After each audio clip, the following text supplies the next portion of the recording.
how to share messenger group link. So let's see in this video. Before moving forward, make sure to like this video and subscribe our channel. So let's begin. So first of all, you have to open up your messenger app, and after opening up you have to log into your account and you have to open the group of which you want to share the link.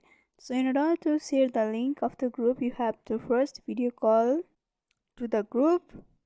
For that, you have to tap on the video call option, which is just next to the eye icon in the right upper corner. After that, here you have to tap on the three dotted horizontal line in the right upper corner, and after that you'll be able to see the share link options. So when you tap on that, you'll be able to see the various options. You can share the link on Facebook, newsfeed, Messenger, WhatsApp, and your group.